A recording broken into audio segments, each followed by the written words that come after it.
नमस्कार सर्वांना. महत्त्वाची बातमी आपल्या समोर येत आहे बघा. आशा सेविकांचा सामूहिक राजीनामा, मानधन वाढ व कायमसेवीची मागणी आहे. याच्या संदर्भात सर्व सविस्तर माहिती आपण या व्हिडिओच्या माध्यमातून जाणून घेणार आहोत. हा व्हिडिओ आणि ही माहिती अत्यंत महत्त्वाची असणार आहे. जास्तीत जास्त शेअर करा आणि असेच नवनवीन अपडेट पाहण्यासाठी चॅनलला सबस्क्राईब करा.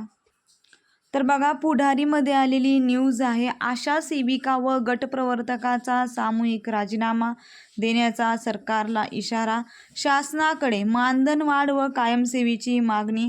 आशा सेविकांना किमान 26,000 मानधन देण्याची मागणी याच्याद्वारे करण्यात आलेली आहे. पुढारीमध्ये आलेली न्यूज आपण या व्हिडिओच्या माध्यमातून जाणून घेत आहोत बघा.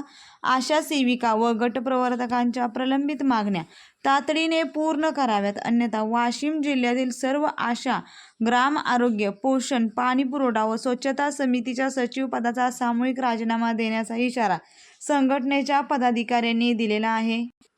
याबाबतचे निवेदन मुख्यमंत्री, आरोग्यमंत्री, आरोग्य आयुक्त तसेच संबंधित प्रशासनाला पाठवण्यात आलेले आहे. निवेदनात म्हटलेले आहे की आशा कर्मचाऱ्यांवर त्यांच्या कार्यक्षेत्राबाहेर अनेक कामाचा अतिरिक्त भार टाकला जात असून त्यासाठी आवश्यक प्रशिक्षण व माहितीही उपलब्ध करून दिली जात नाही. त्यामुळे अशा अतिरिक्त कामाची सक्ती करू नये अशी मागणी करण्यात आलेली आहे.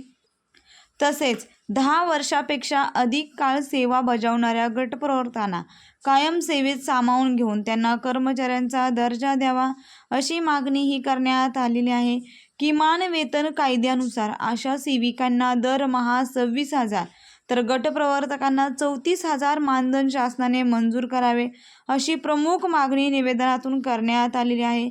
या मागण्यांकडे शासनाने तातडीने लक्ष न दिल्यास जिल्ह्यातील सर्व आशा, ग्राम आरोग्य, पोषण, पाणी पुरवठा व स्वच्छता समितीच्या सचिव पदाचा सामूहिक राजीनामा देऊन तीव्र आंदोलन छेडण्यात येईल असा इशाराही संघटनेच्या वतीनं देण्यात आलेला आहे. पुढे बघा, या निवेदनात राज्य उपाध्यक्ष कॉम्रेड मुगाजी बुचड, जिल्हाध्यक्ष हर्ष खडसे, जिल्हा कार्याध्यक्ष वंदना हिवराळे यांच्यासह संघटनेच्या पदाधिकाऱ्यांच्या स्वाक्षऱ्या आहेत.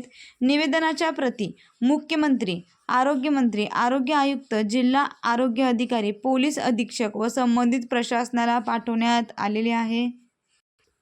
अशी महत्त्वपूर्ण अपडेट आणि माहिती आपल्या समोर आलेली आहे. किमान वेतन कायद्यानुसार आशा सेविकांना 26,000 तर गटप्रवर्तकांना 34,000 मानधन शासनाने मंजूर करावे असं त्यांनी निवेदनात म्हटलेलं आहे. हा व्हिडिओ आणि ही माहिती अत्यंत महत्त्वाची आहे. जास्तीत जास्त मित्रमैत्रिणींना शेअर करा आणि असेच अपडेट पाहण्यासाठी चॅनलला सबस्क्राईब